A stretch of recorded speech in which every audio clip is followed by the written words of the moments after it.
Good morning, good afternoon, good evening, wherever you're coming in from. Welcome to another authentic conversation. I'm your host, Adele Bernard, and welcome to the show. So, a little bit about me and the company that supports the show of Transition Clarity. I'm a soul strategist, intuitive guide, all about the turning points or the crisis junctures in your life. It's about taking you from, oh my gosh, what just happened, to down the new path, shining your light, being the best authentic self you can be. How is this done? Through many different tools and group work.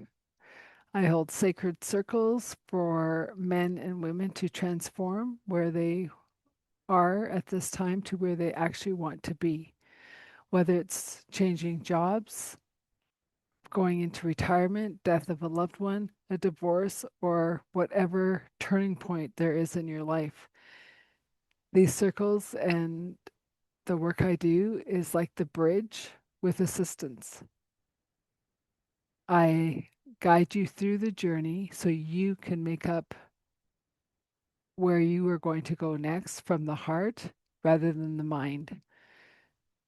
And if you like these podcasts and you want more of them, please subscribe, like, and share as it helps the algorithms to be seen, to get um, more viewers, but more importantly, so I can find the guests that you want to hear from.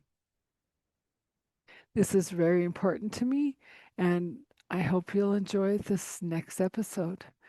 So let me introduce today's guest. Holly Beck is an autoimmune recovery and energy coach who helps women in midlife calm chronic fatigue and autoimmune flare ups so they can stop canceling plans and finally trust their body again. After navigating her own 20-year healing journey with chronic fatigue and lupus, Holly now helps women rebuild their energy through her signature Health Bridge protocol. She's also the host of the Health Bridge podcast, where she explores holistic approaches to chronic illnesses and healing. And I have to say, I was honored to be a guest on her show. So, without further ado, let's welcome Holly to the show. And here we are, and welcome to the show, Holly Beck. Hi, thanks for having me. Thank you. And I did share that I was on your show in the pre-show, so I'll link that in the show notes with this too. So Awesome. I always start off with the same question to get the ball rolling. How did you become Holly from HealthBridge Coaching? Like, what was that transition? How did that evolve? Like, give me it in your words, not what I just read. Sure. It was a long, slow, gradual transition, I would say. It wasn't like a light bulb moment where I'm like, oh, this is who and what I'm doing now. Hmm. I, in my early 20s, mid 20s, I came down with mono, Epstein-Barr, chicken or the egg. Yep. And that took me down pretty hard. I was out of work for almost 2 months. And when I started getting back to normal life, I still just wasn't myself. I was exhausted all the time. I was getting sick all the time and kept going back to the doctor to try to figure out what's going on. But at that point, my lab work looked fine. There was no active, mono going on. And so they just kept saying, well, maybe, get more rest or maybe cut out dairy was one of the recommendations. I mean, it was Dairy just and like, wheat. yeah, well, no, that was too long ago for them to figure that out. That didn't happen until about 12 to 15 years later. So anyhow, I just kept going back to the doctor, not getting any answers. Finally, they just told me, well, we think you just have chronic fatigue syndrome because we can't identify anything else. And it usually goes away on its own within about 2 years. So basically, good luck with that. Well, Hope it goes away faster. and anyone that is aware of Lyme, lupus, mono, um, and the other 14 things that can go under the same label, it doesn't go away. It just lies dormant until it decides to flare, right? And Yes. it's like people that got diagnosed with Lyme disease. Well, were you in the woods? No.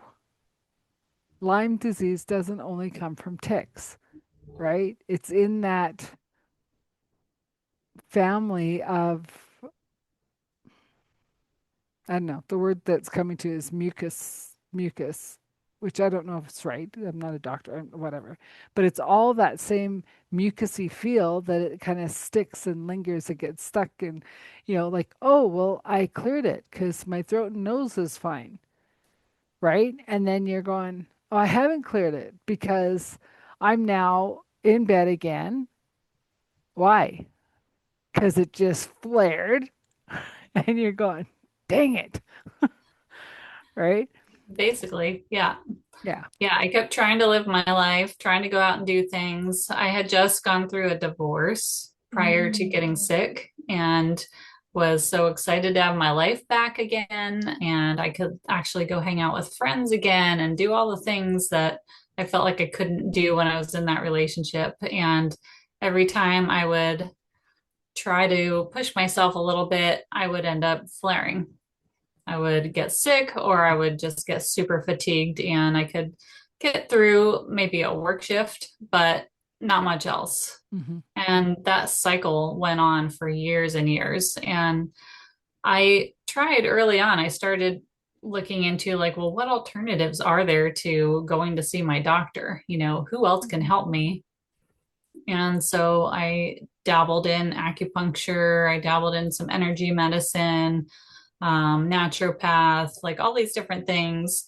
And, but I was still kind of young and didn't have much money and could only do what I could do. So, I would be into something for a little bit, then I'd like just go back to normal life for a while and then it would flare up again. And then I'd be like, okay, well, maybe I should look into something else. Maybe it's food, maybe it's this or that. And, eventually, I ended up studying Western herbalism through a little mom and pop school here in San Diego and Hmm. enjoyed that immensely. It became almost like I didn't realize I was doing this at the time, but almost like a competition with myself. Like, can I get in another herb today? Like, how many herbs and plants can I put in my mouth today?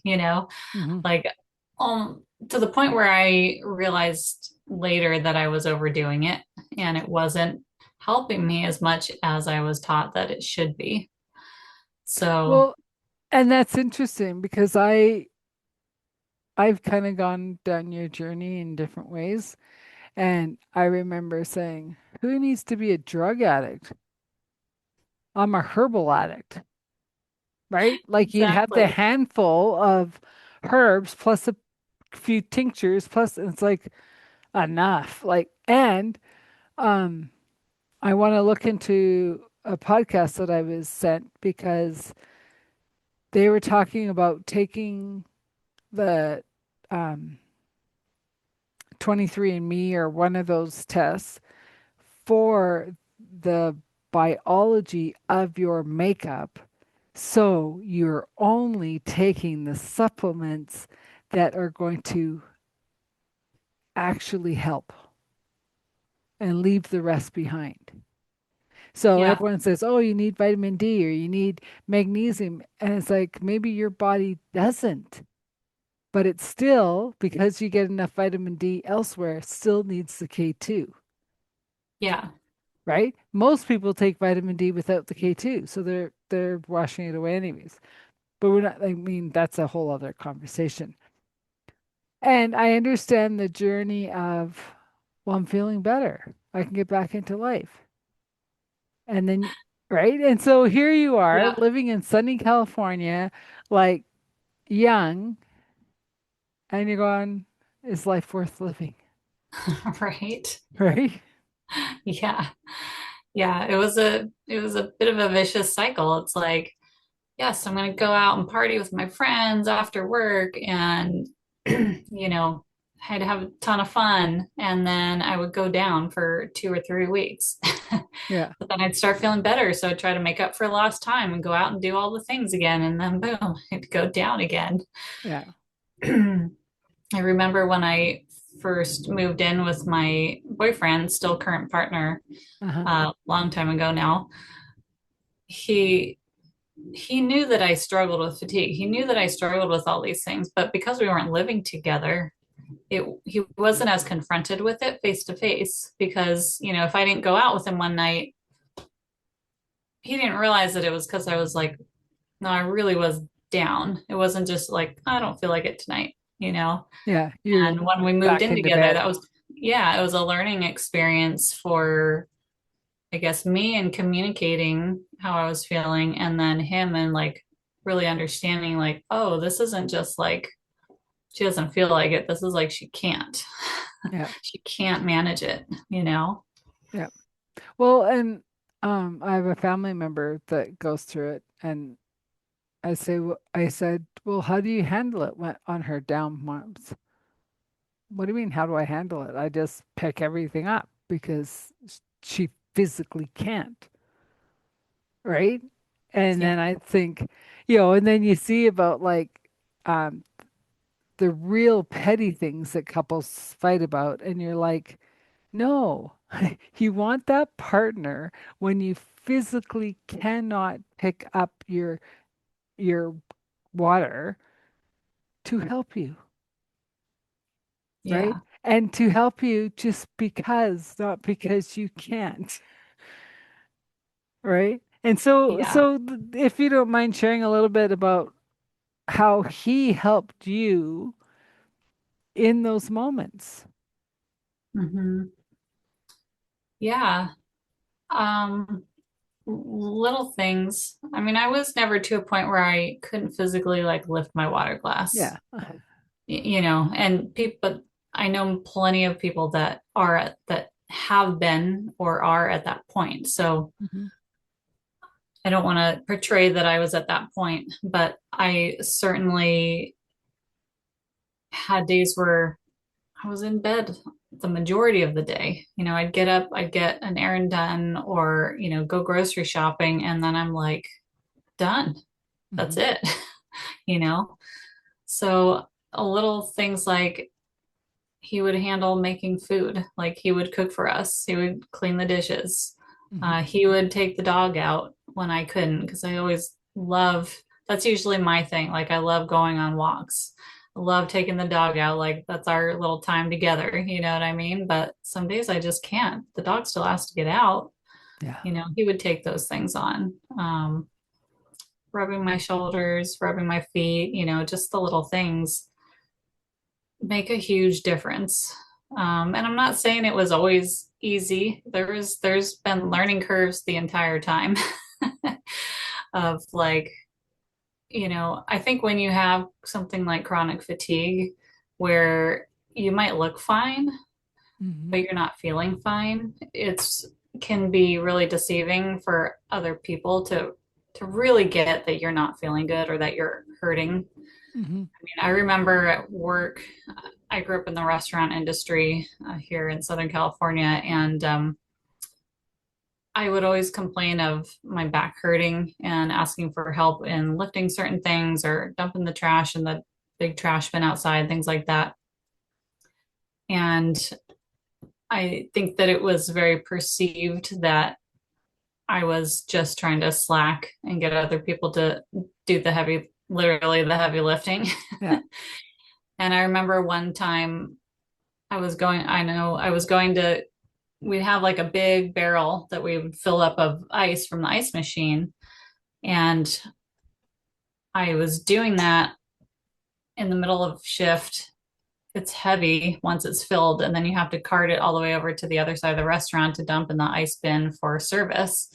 And my manager was there, and I knew that he didn't really believe me. He thought I was embellishing things, and I had a spasm in my back when I tried to pick it up, and I just like dropped it and was like obviously in pain. Yeah. And then I kind of saw the light bulb go on with him, like, oh, she's not faking it, Yeah. you know? And he kind of stepped up a little bit and like, okay, I'll help you. Yeah. And I think Well, that's something. and there's some things like I grew up in the restaurant industry too. And it's like I can do this, but I shouldn't Right, have to, right. right? Like why are the little women, I'm not saying you're little or big or whatever. But I'm saying like don't get the smallest or whatever the person to lift the big ice bucket when you got five guys standing around twiddling their thumbs, right? Well, there's kitchen stuff, so they can come to the dining room, And it was Right. funny because as you said that, I remember helping out at a equine riding center for autistic children and stuff, right? And I would do anything in the barn except lift the one saddle on the one horse. And they'd be like, I go, too heavy, too high. Any other questions? Because Yeah. I know if I carry too much heaviness, I can damage my eyes. I'm not willing to do that for a volunteer position.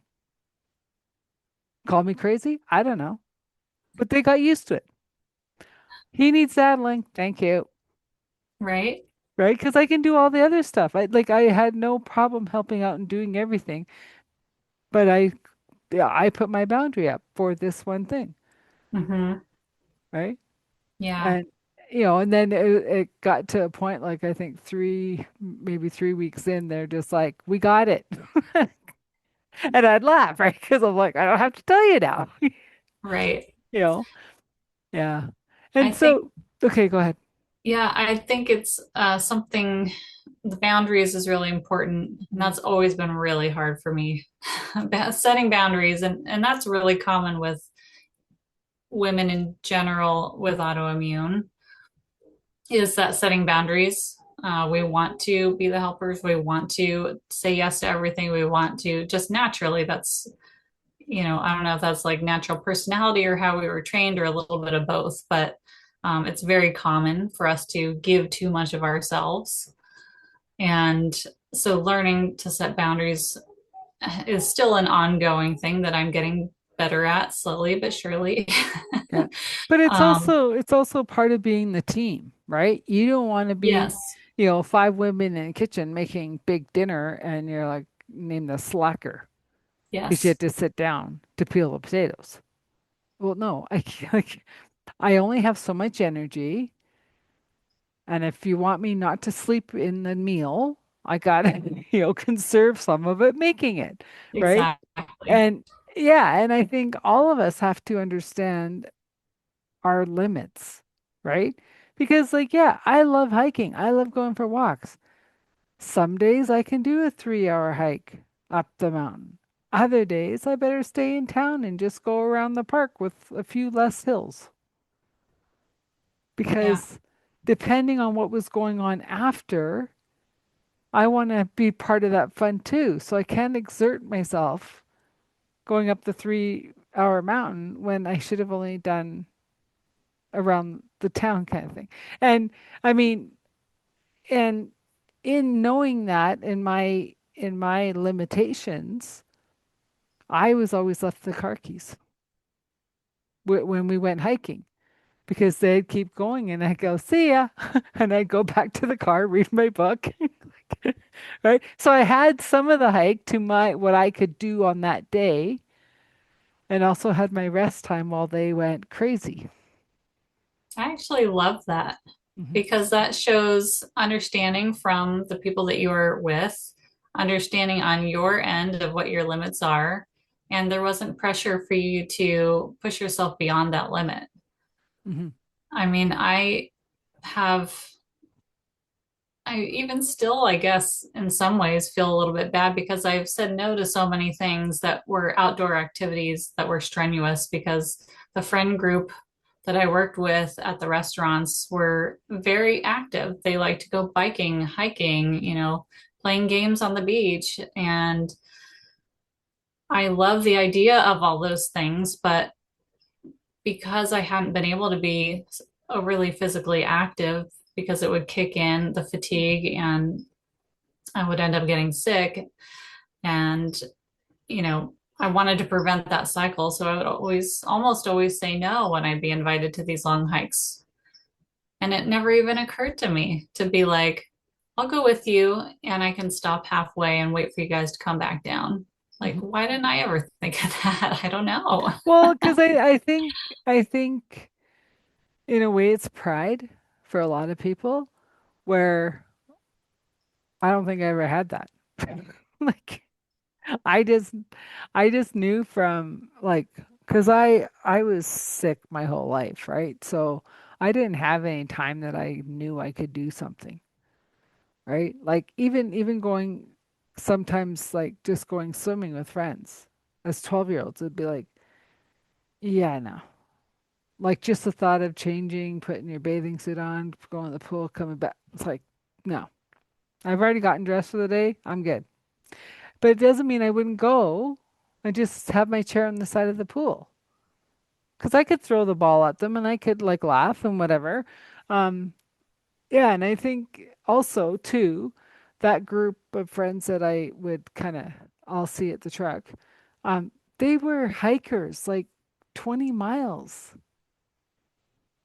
up crazy Rocky Mountains. And I'd be like, I'm just tired thinking about it. Right. And then my Yeah. one friend would be hiking, and then I'd say, oh, and she goes, this is a good turnaround point for you. I go, thank you. Because she'd know the hike better than I would. Right. And I go, okay, see ya. And I'd clock my watch and then I'd text, I'm back at the truck. Right. Because they want to know that I made it down too. Right. Because we do have wildlife, it is the Canadian Rockies. And so it was just kind of a, a group understanding. But then there are some days that it's like, I think I'll just stay back and put the chili on for when you guys get back. Right? Yeah. Because I Yeah. want to be included and I want to be invited. Um, but I also have to understand my limits. Like it's even the other day when I said, dang, I wasn't invited again. And my friend goes, but you're not skiing. I said, I never said this time. I'm just saying I gotta start getting back in. It's not, I said, don't get me wrong. It wasn't that you weren't trying to invite me. I just went, "Yeesh, another missed opportunity, right? Right. And I said, one day I'm going to surprise you and say, I'm ready. And she goes, okay, right? Um, because I miss it. And I'm sure you do. I'm sure like there's days that you're like, oh, I would have liked to go on that hike, Yeah. you know? But I'm saying, well, if I don't go on the hike, are you guys gonna have something to eat after? And Right. you're there. Hmm. Then you're still not, you might be missing the activity, but you're not missing the social. Right. And I think that's the biggest thing out of this conversation is I want people to understand is pick where you're gonna like don't make everything a battle because that makes your body even sicker, Hmm. right? Yeah. Pick and choose how you can show up to enjoy still being with friends. Right. And the friends that love you and honor you will make sure you get invited to where you can be invited, Yeah. you know? And something to put into that part of the conversation is that we can have that wonderful supportive friend group that gets it and they can invite you knowing that there's a 50% chance you could say no, but they'll still invite you anyways and they respect whichever answer you give them. Mm-hmm. But the other aspect of that is what is the story that we're telling ourselves? What is our internal dialogue when we say yes or no? Because that's another key element here in settling our nervous system around this because the narratives that I used to tell myself were not supportive. They Well, were like, I can't do this. I can't, like, I'm never going to be able to say yes to that hike. I'm never going to be able to be like really be one of the group because I can't be there all the time. Like, that's what I was telling myself. That yeah, wasn't coming from my friends. no, They totally understood, you know what I mean? But yeah. I felt bad about it myself having to say no.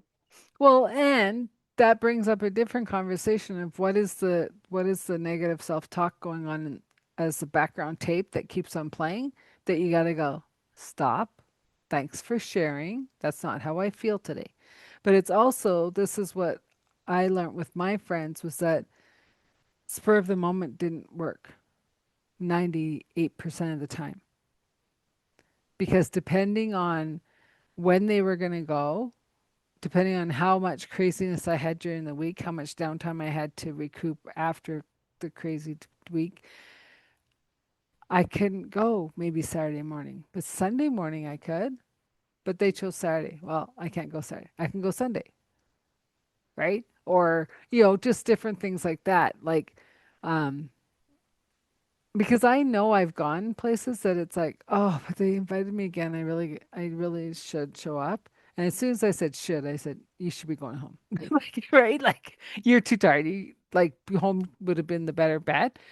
And then you go to happy hour or whatever, and you're not enjoying yourself anyways because you can't follow the conversation. You're too tired. Your body has Hmm. said, I'm done, right? And I Yeah. remember, I remember when I was a tour operator, like I didn't have those times. I had 50 people in my bus, or on a 45-foot bus, and you're like, I can't drive them to the hotel. I'm kind of done. But you still have to Yeah. drive them an hour or whatever to the hotel, and you're just like, oh my God. And so that that's a night that you're not having dinner because you don't have the energy to stay awake to chew, Right. right? Because you got to Yeah. get as much downtime before you got to get up and go collect them again. Right. And it's not like you can go, can someone take today for me? Because there's no one there to take it for you, Right. Right. you know? And yeah, so you gotta know your limits and work within them. Like if you're on an upswing, get as much prepared, done, handled for the day you're down and you can't do anything, Yeah. right? I was And I was not good at that when I was younger. well, The prepping ahead of time and the preparing for that sort of thing. I was not good at that. I think I learned because um I don't want to think about it later, right? Like I like knowing that if I spend a day cooking, I can not worry about food for a long time. It's done, you know? Hmm. Um, yeah. And I figure if I'm going to make the mess to make dinner once, I'm going to make it for many. And that's It even makes perfect salads. sense. Like even Yeah. salads, like I cut up everything for the week. So I go doot doot doot, salad done, let's eat, Hmm. right? But getting it all ready for doot doot, it's a good couple hours of cutting and chopping Yeah. and packing away and right? Yeah. Yeah. Yeah. I know it's all those little things that can add up to really making life so much easier, Mm-hmm. especially when you have fatigue or any chronic illness. Mm-hmm. And so I think for me, now where I'm at, I just look at simplicity as much as possible. So, how can I simplify things? How can I streamline things? Now that I work early in the morning instead of at night, that puts a whole different spin on things. So, I prep everything the night before to make my Absolutely. morning as easy as possible. So you can get as much sleep as possible. Exactly, exactly. And when I'm not stressed at night, worrying about the next day and worrying about what am I going to wear tomorrow morning, what am I going to pack for lunch, etc., then I sleep better. Hmm. Well, and And I even say this to moms with kids. Get them part of the decision. They don't want to get up and go to school in a rush. How about we pick out your clothes for tomorrow now? Okay. And we'll put them on your bed. Okay. So they just get out of their jammies, put their clothes on. Then they have the 5 minutes or 10 minutes to watch cartoons before they come for breakfast. They can start packing their lunches in grade one. Like, who says you have to do it all? Because that's when they start getting picky eaters, too, right? Well, I didn't want that for lunch. Okay, how about you pack your own lunch? Then you get to choose what you want to eat. So you can't come home and tell me that I packed the wrong thing, right? And it's love it. amazing because then they're part of the decision. They're getting their own autonomy. Like if they packed a crappy lunch, that's what they crap. But, you know, if they start crashing in the afternoon, well, you think we should put some protein in there? Okay. You think you need more than just cookies? Maybe. Right? Like, they start realizing that their body's not functioning. So they don't end up as adults with chronic fatigue, Hmm. right? They're eating better throughout their day. Have you followed the medical medium? Not thoroughly, but I'm definitely aware of a lot of what he talks about. Yeah, I love his Hmm. books Hmm. because it just like I remember reading the first one, and I was just like, where have you been all my life? Because it was just like, yep, that happened. Yep, yep, yep, right? Um, Hmm.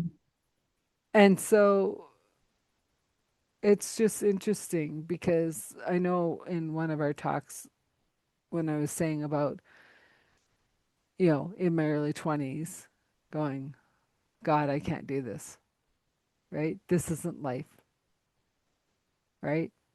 And finding the only doctor in Canada who happened to be 20 minutes away from where I lived. There's no accident, and I'm not saying all doctors are good or bad. I'm saying work with who you have and keep looking. Yeah. Because I was talking to a lady the other day. She could tell by, I don't know exactly what she could tell, like whether the tone of my voice, how I was speaking, whatever. She's like, you need this, this, and this for homeopathic, whatever they're called. Yeah, Homeopathy. yeah, right. And I'm like, why? And she goes, because you need to get the last of the residents out for your body to be optimum. I'm like, you got that from my voice? And she goes, yeah. And I'm like, dang, you're good. Right? Yeah. So, Yeah. and when she explained why, I was like, oh, that explains so much because I'm going, I don't know, my body's saying I need a cleanse, and my body says my liver says, and my body says this. And it's like, I don't know what to do with that information. And then I'm like, okay, God, you'll always tell me. And boom, she showed up in my calendar. Love it. Thanks. Yeah. Right? I know recently I had somebody sign up for or reach out to be on my podcast, and it's like the exact type of specialty that I'm like, I need help with that actually right now. So I'm like, yes, you can be on my podcast, and I need a consultation with you. It's like, boom. Thank Yeah. you. Thank you, universe. Yeah. Well, and that's what I also say too. It's like we have these platforms, share the knowledge, Hmm. right? And we can all rise together, right? Because this April is probably going to be the most transformative we're going to have ever, right? And it's also saying astrologically, don't sit and try to figure out something at your computer. Just start moving. And I'm like, well, that, and like, it's not even like it has to be big movement. Tap your foot, move your hand, like just keep moving. And it's funny because since I was understanding that, I became to talk with my hands again. I never used to talk with my hands. I'm like, Mm, okay, we're just keeping moving, right? Yeah, love it. Well, yeah. there's an ancient practice of tremoring or shaking with, ancient cultures Hmm. that we've sort of gotten rid of and looked down upon in Western cultures. Hmm. But I had a gentleman on my podcast speaking to it. This is what he teaches is how to essentially regulate your nervous system by intentionally putting yourself into A shake. um, a shake Hmm. or a tremor. And it's so simple and it's so like that was kind of a light bulb for me. It's like, wow, that is so, so powerful and Hmm. something you can learn to do pretty easily and just 5, 10, 20 minutes a day Hmm. in bed if you want. You don't it's nothing strenuous. Hmm. You can be lying down and doing this. And like, this should be taught to us as kids. Well, and you wonder if the the ADHD and all that labeling, they learned how to shake, but they need the drugs because Right. they probably were shaking naturally and is disrupting the teacher, Yeah. right? And Right. it was interesting because I had a friend years ago. I'm like, what is with you? Your leg is just always going. She goes, I don't know. And it was a chiropractor who said, um, I said, don't understand this. Is it something in the spine, whatever? And he says, no, she's not burning enough energy off. So when she sits down, she's saying, oh, okay, she's sitting. At least we can get her to move this way. So once she started burning it off, she stopped shaking, Yeah. right? And you said maybe these kids on the quote unquote spectrum, maybe they wouldn't be on meds if they could be allowed to do the shaking. Well, I would say the same thing for adults on meds of all different sorts, especially autoimmune, because I feel like, in everything I've learned in my experience and researching, it is this dysregulated nervous system. It is this holding of things in and Hmm. not expressing them. And if we could allow our bodies to express, we don't even necessarily have to express things verbally. Hmm.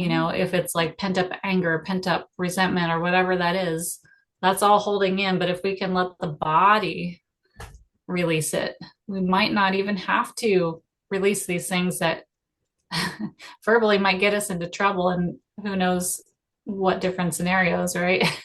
Well, Relationship at work or whatever, mhm. like we can let the body release that tension and then we can come at it and verbalize it in a calmer Mhm. manner. Well, and you think about like the kids who rock themselves as kids, right? Mm-hmm. Usually tends to be allergies, Hmm. pent up emotion.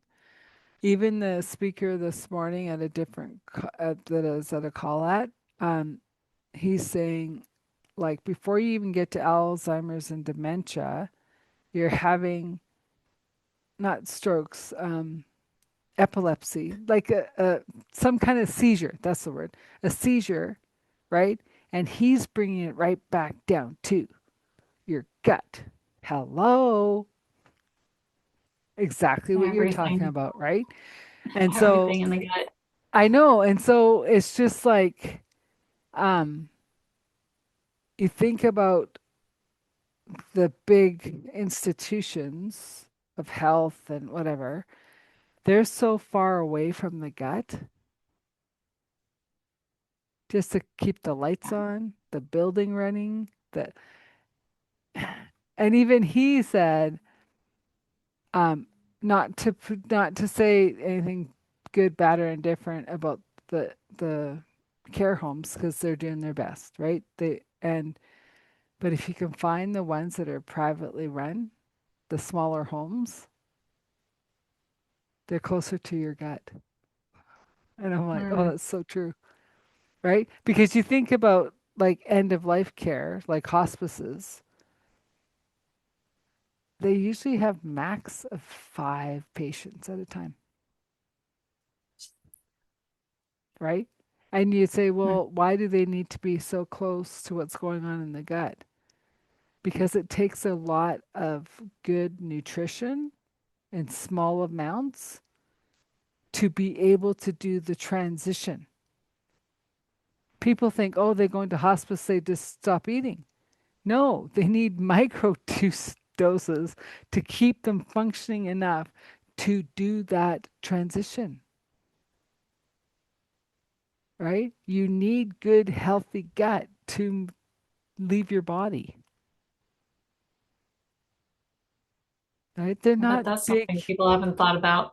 Well, I know. Well, and like I wouldn't have thought about it in a lot like before 5 years ago, but 5 years ago I started like seeing a lot of different things, seeing people in hospice, working in the care homes. Like I'm going, oh my gosh, like this isn't an end of life care. This is what were you doing in your 20s that has affected you in your 80s, Yeah.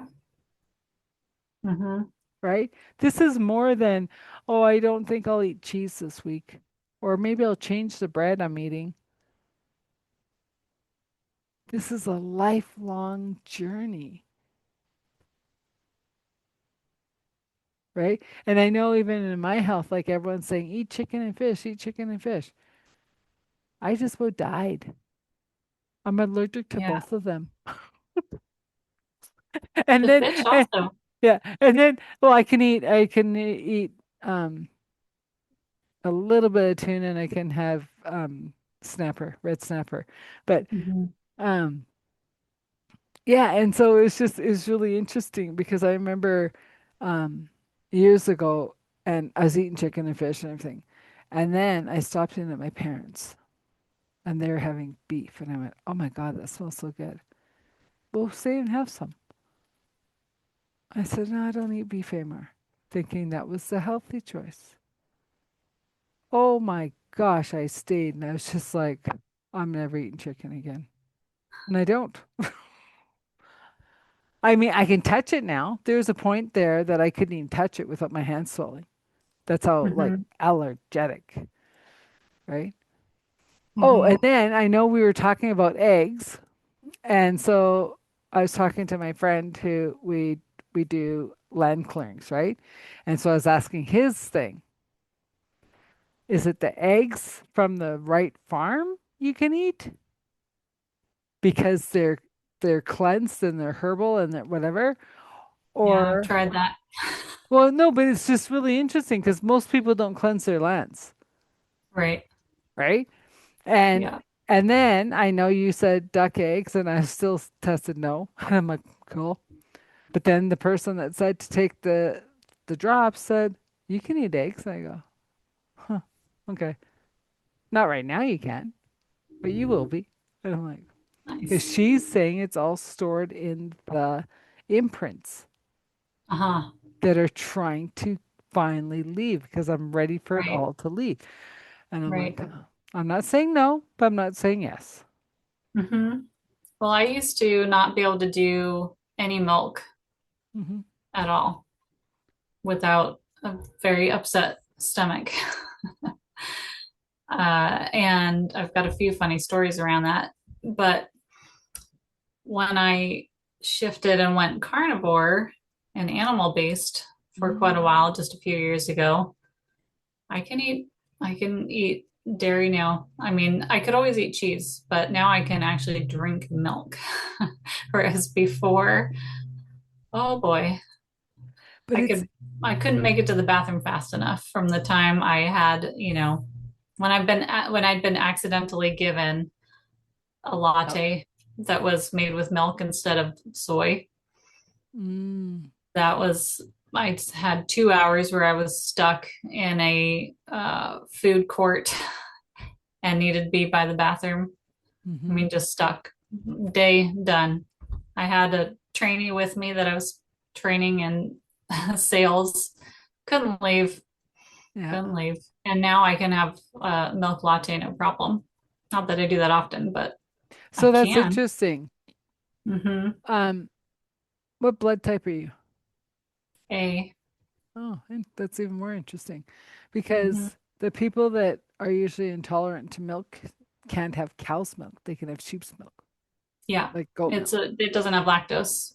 Yeah. So I did sheep and goat primarily for a long time, And it's still off and on, bothered? with regular milk. No, sheep and goat were fine. Yeah. Yeah.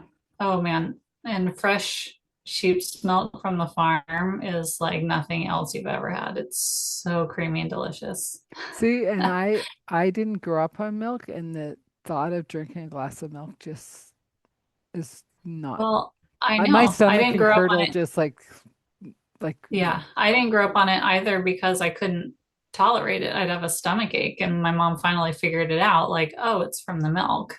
Mhm.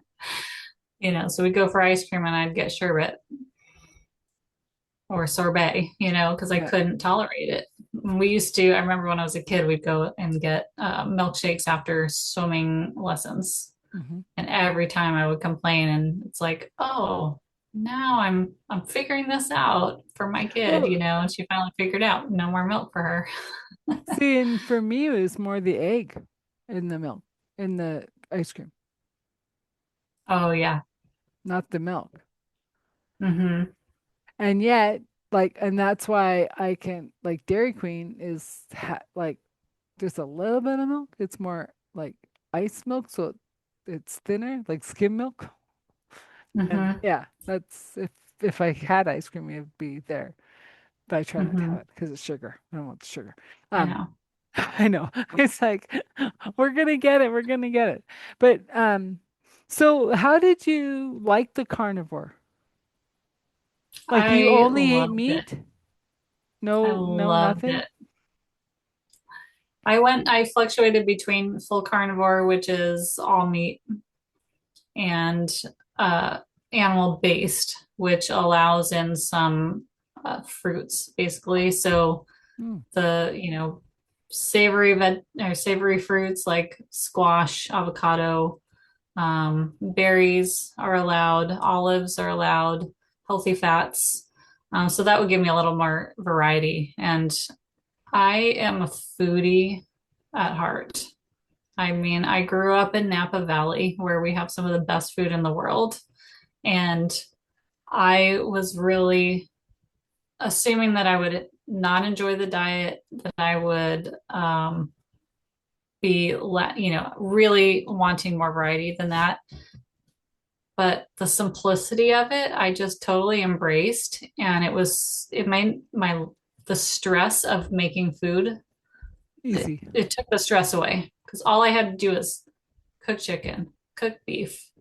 Like that was it. Throw a Oh, few so you olives on the plate, have a mixed. few berries. I did mix. Yeah. Okay, because I I've known This is some carnivores that more are because beef only. yeah, this is more because I still am trying to accommodate living with a partner who doesn't necessarily want to be full carnivore and only eat beef, salt, and water. I can't So, imagine why. all right, so I get it, and so I allowed variety. But so we would mix it up. I still ate pork. I still ate chicken. Most people on carnivore won't because it's higher inflammatory, especially if you're not getting, farm raised heirloom varieties, right? So I get that. And in an ideal world, I would have cut those out too. It just didn't work with the confines that I was working within. So we still kept that going. But I absolutely loved it. My stomach had never been better, to be honest.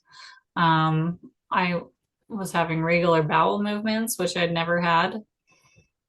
Um, Interesting. yeah, I think I was in bad need of healthy fats and just that simplicity of highly absorbable nutrients from meat to rebuild my gut health.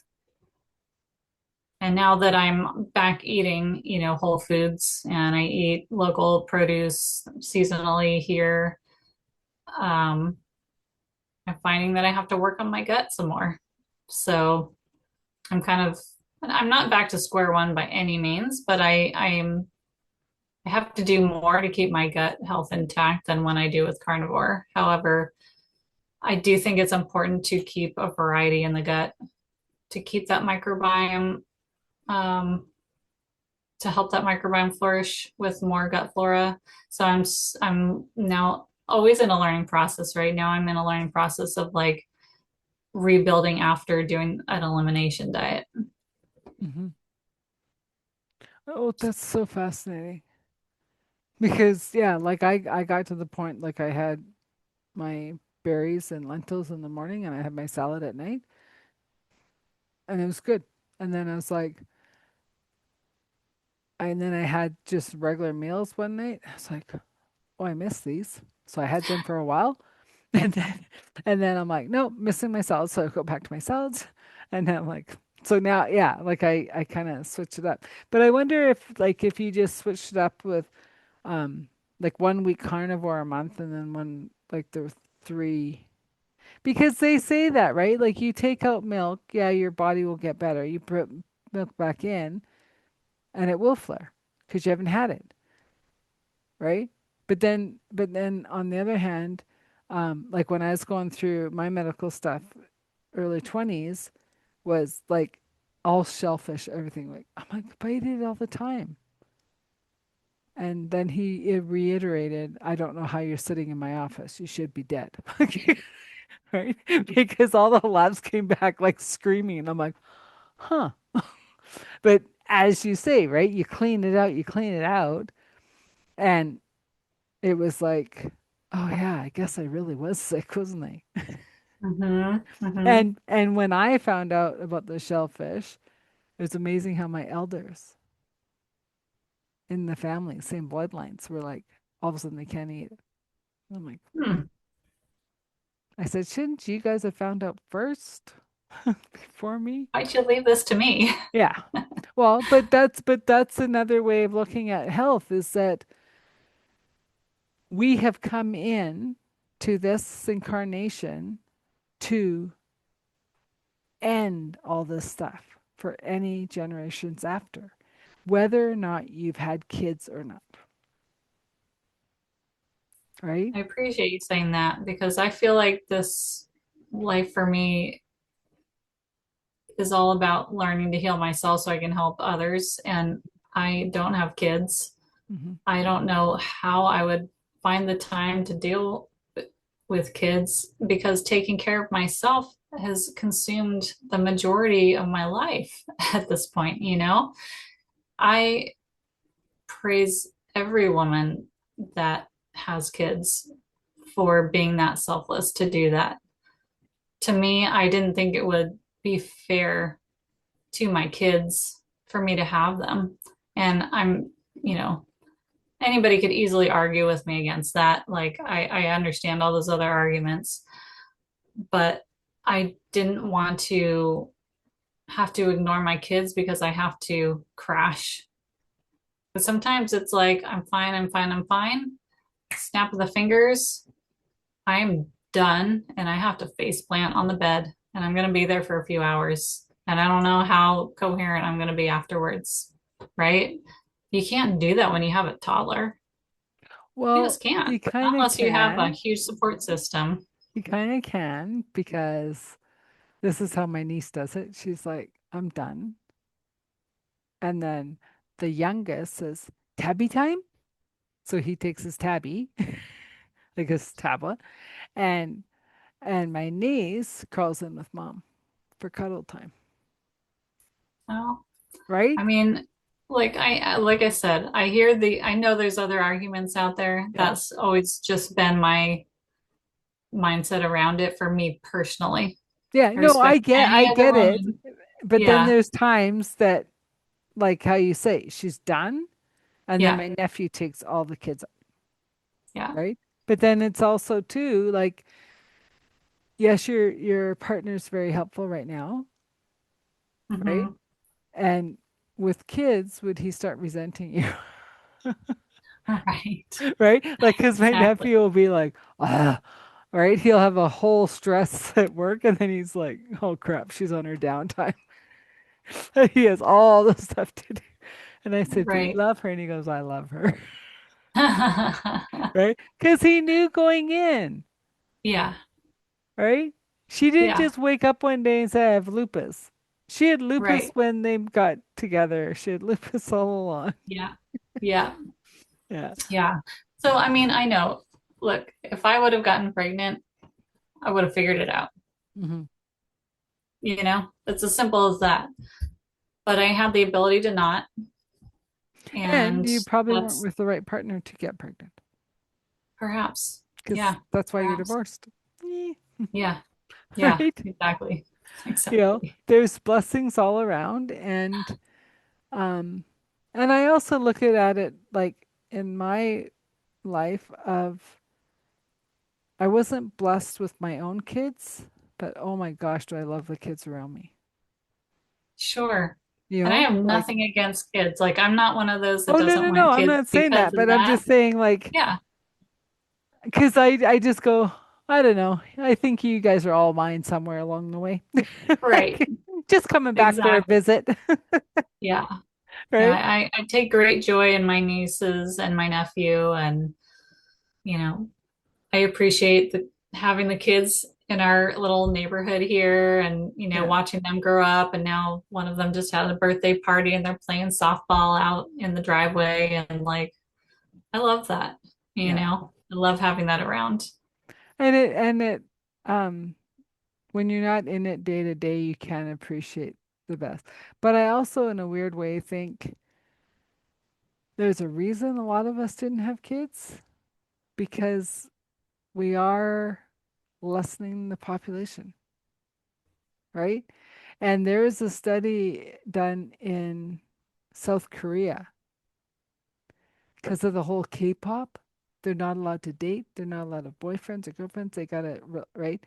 So they're saying 1 in 7 will have be a grandparent. That's scary. So they're Mm-hmm. missing whole generations of having kids. Yeah. I Because don't by the know. time I they don't, realize that they're not going to make it big in K-pop, they've already put their whole childbearing years away. uh, yeah. I don't know. I'm not totally convinced that we need to depopulate the planet, It's but happening. It doesn't matter if we agree. yeah, no, it's definitely happening. Hmm. Um, I, I, in my friend group, I am around a lot of, you know, healers of various sorts or channelers or, people Hmm. that are somewhere in this woo-woo healing holistic world. Yeah. And the majority of us don't have kids, which I find really interesting. Um, and I think it has more to do for me with, I don't know, Consciousness.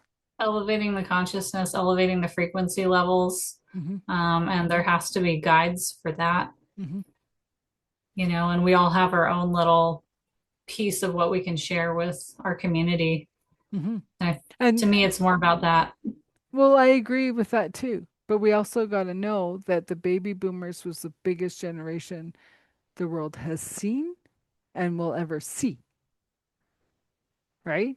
And so then the next generations where we fall in is like, no, we're here to like we're cleaning up the planet. Like we are in the crux of the old world is done. Whoever chooses to stay in the old world, bless them, honor them.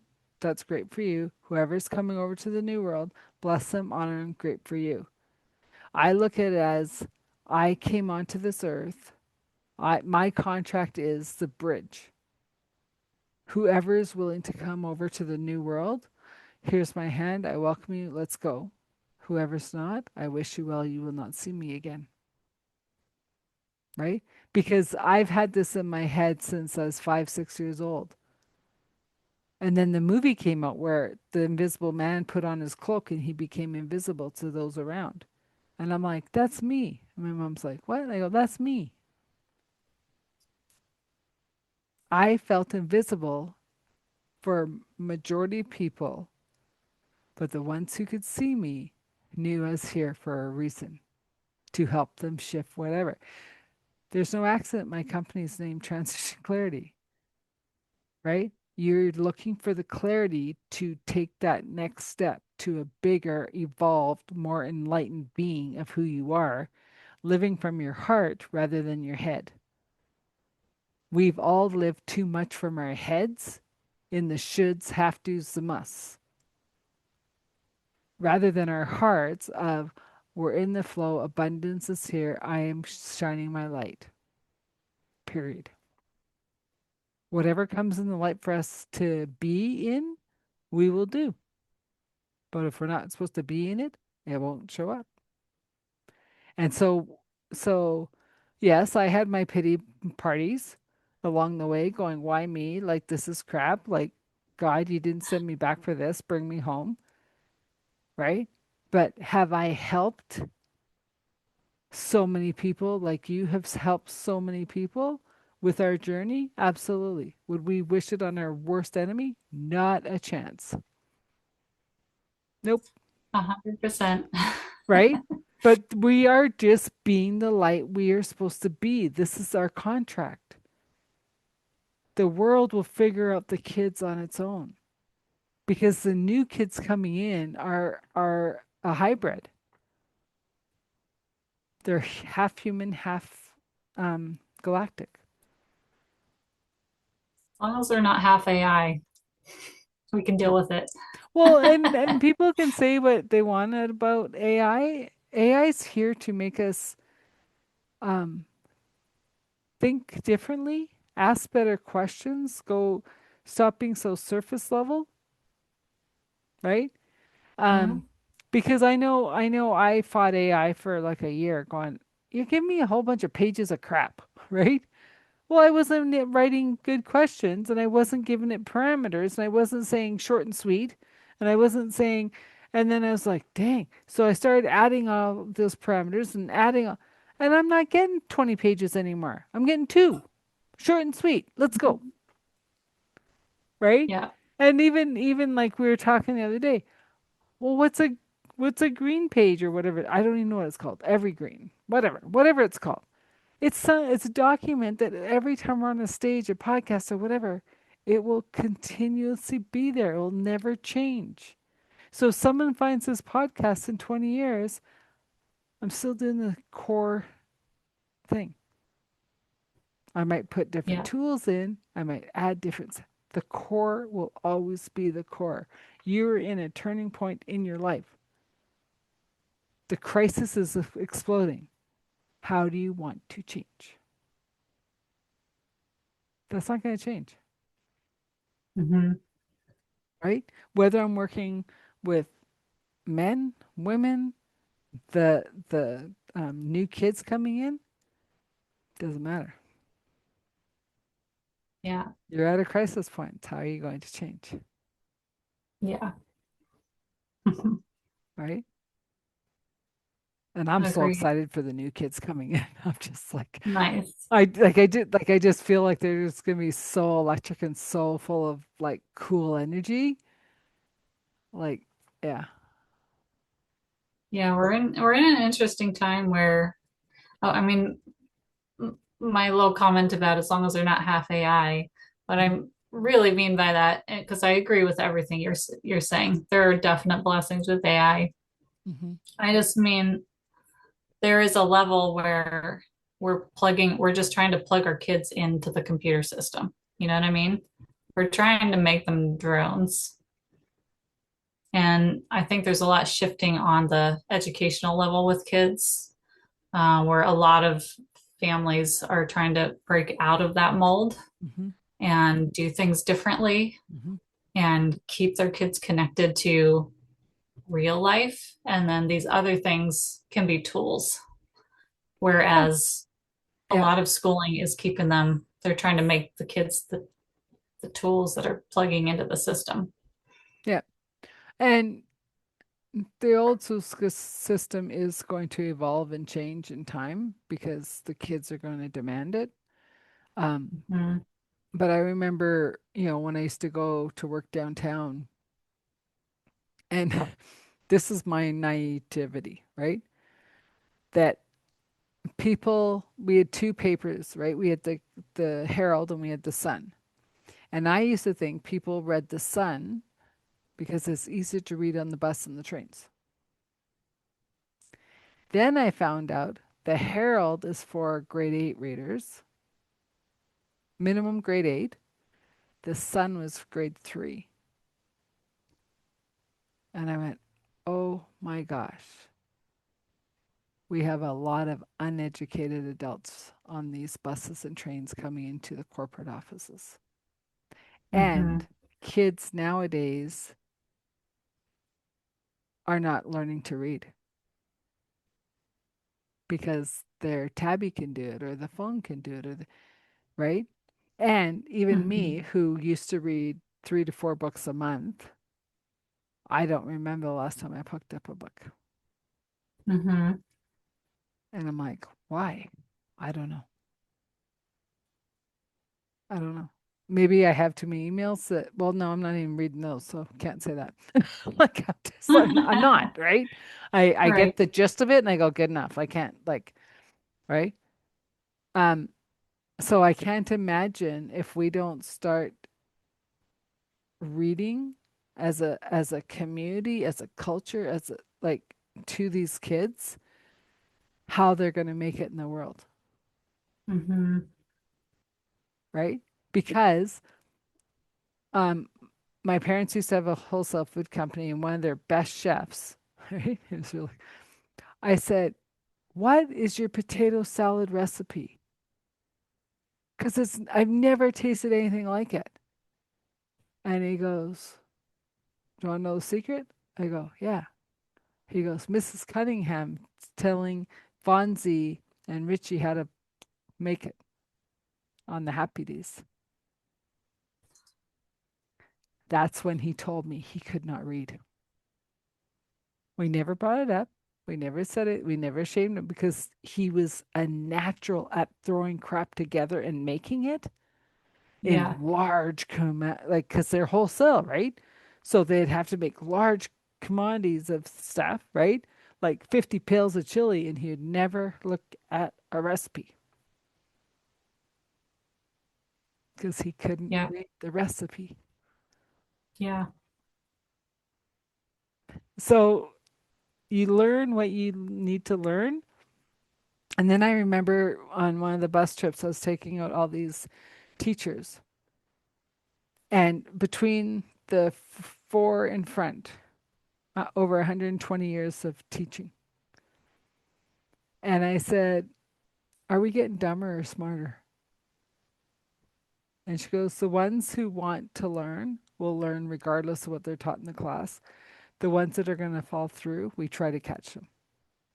Because Mm-hmm. there's the one teacher was saying there's a grade 9 student who could not read, but the Mm-hmm. system pushes them through.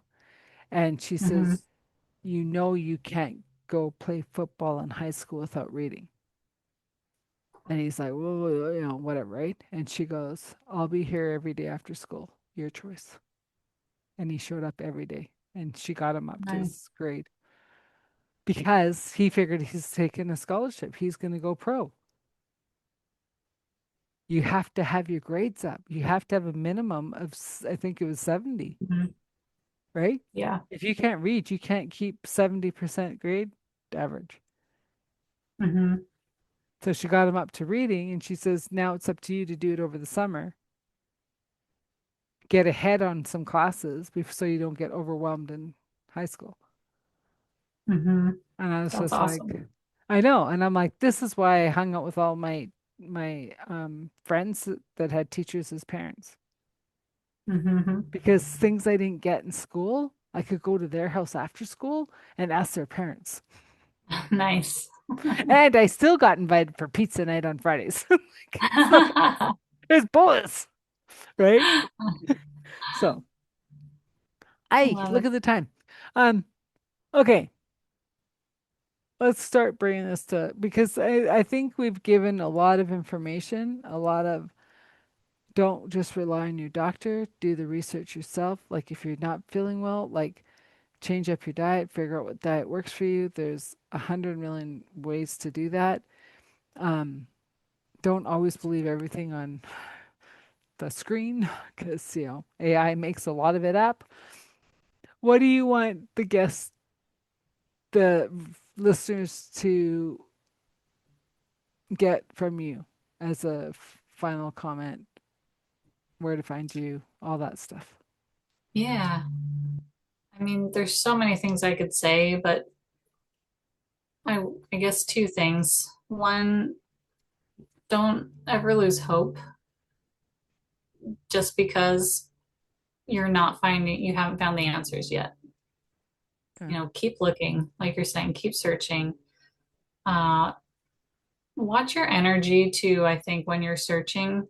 If you can get grounded, and like I think you mentioned something earlier of like, okay, I need help with this.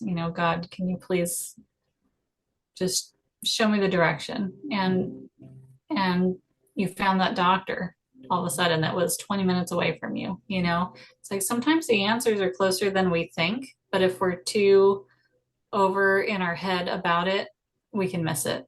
Hmm. So sometimes it's just about centering yourself, getting calm, and just asking to be shown the way and being receptive to what comes your way. Hmm. And you might find an answer somewhere where you weren't looking.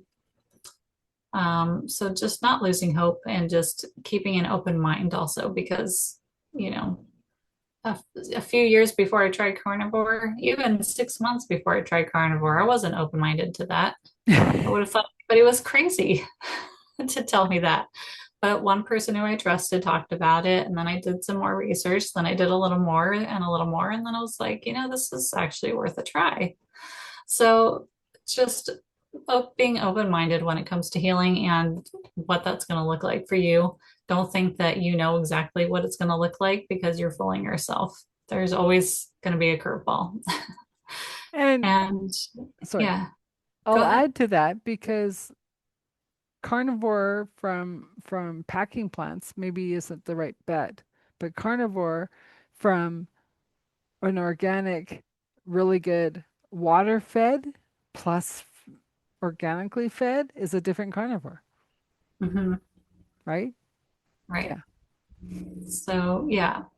So, sourcing as best as you can and just, always going back to simplicity. Like, if things get too overwhelming, where can I simplify? Where can I simplify? Hmm.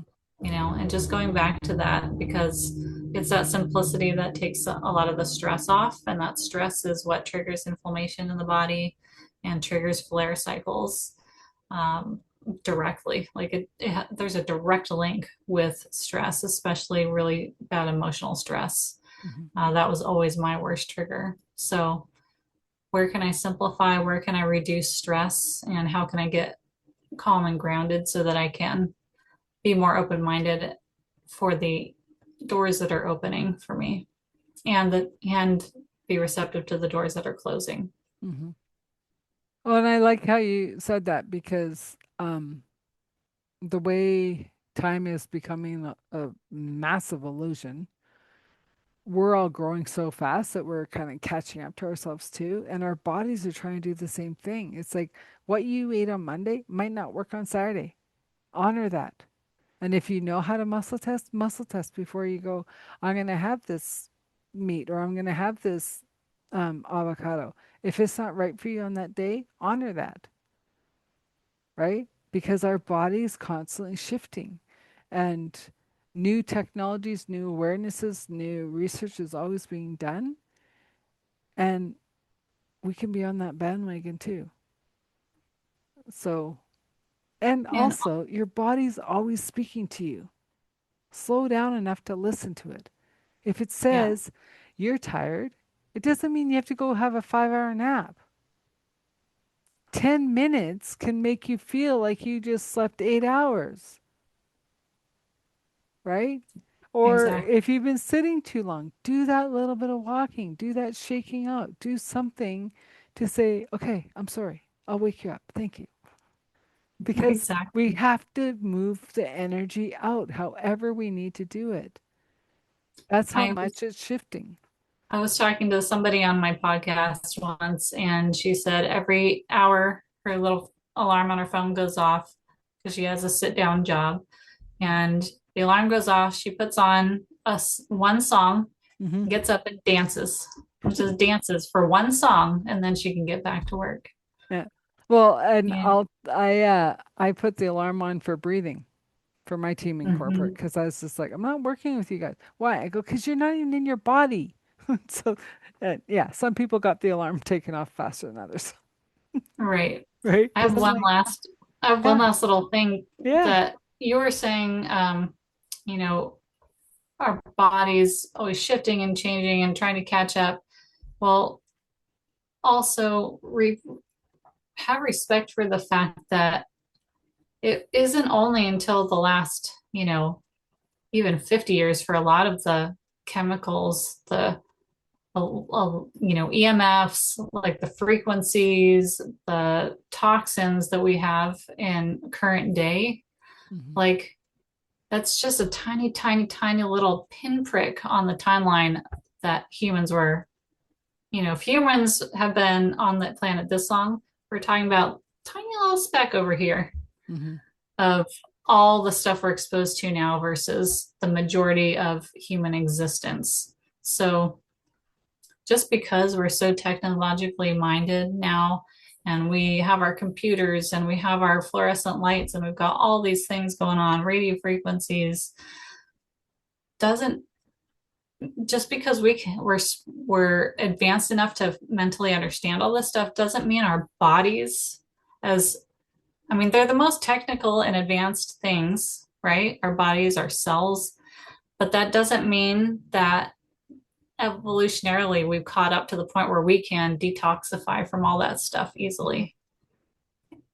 And I just want you to not take that for granted and like understand that your body was designed for a completely different living environment than what we've created in current day reality. Well, And and take a step more, back. That's when we yeah, need to get outside, take a breath, move. That's when we get back to those basics. and I'm finding more and more families are doing the all tech off. We're going back to board games and Yes, and just like having family fun and yeah, like actual just connection. unplugging, you know. Mm-hmm. Mm-hmm. Um, yeah, I I agree with that wholeheartedly because some days it's just like tech is there and you can work long hours and it helps you, but it's just like you forget that you can just be in your own body and in your own space and enjoy that immensely, right? Because Mm-hmm. as much as tech is helping, it's also not helping, right? Like, oh, well, you can do this kind of sauna or that kind of sauna or this cold plunge or that. And it's just like, it's all wonderful if it's right for you. Find out what's right for you. And if anything Yeah. you hear from this podcast is that there's so many tools, there's so much help, but if you're giving your power away to the outside tool, it's not going to work. Mm-hmm. It's got to be autonomy within. And that, if anything, I can say going forward in this world is the inner guidance is the number one guidance. Mm-hmm. Everything else is noise. Yeah. Yeah. Yeah. Well, it's been wonderful having you on this show. And so, once again, another authentic conversation. I'm your host, Adele Bernard. Our guest today was Holly Beck from Health Bridge Coaching, and we'll see you soon. Thank you. Well, didn't that conversation go everywhere and everything? Um, Holly is great at what she does. There's nothing better than to be coached by someone who has been there, done it, knows what you're going through. Um, and autoimmune and health issues, it's not a one fit size fits all. It's you got to listen to your body. You have to listen to people who know, and then still take the all the information back into your body and say, what is the best for me and my body, right? Like, so today an apple might be good. Tomorrow it might not. Maybe tomorrow you have to have an orange. But listening to your body is the best way to understand your health and how to get through it. And once again, this is Authentic Conversations with Adele, and it is sponsored by my main company, which is Transition Clarity, where we get clear on our transitions, where we're at that critical junction, or we just need more in our life. We want better connections. We're starting over from a new job or going to retirement or, divorce or a loss of a loved one, whatever that crisis is in your life, and you want support and you want to go on a journey to help you through to the other side, to cross that bridge, I'm here to hold your hand. I won't do the work for you. I'll help you show you where the work is to do. So, thank you for listening. Please subscribe, share, like. It helps the algorithms. It gets more people to see the show.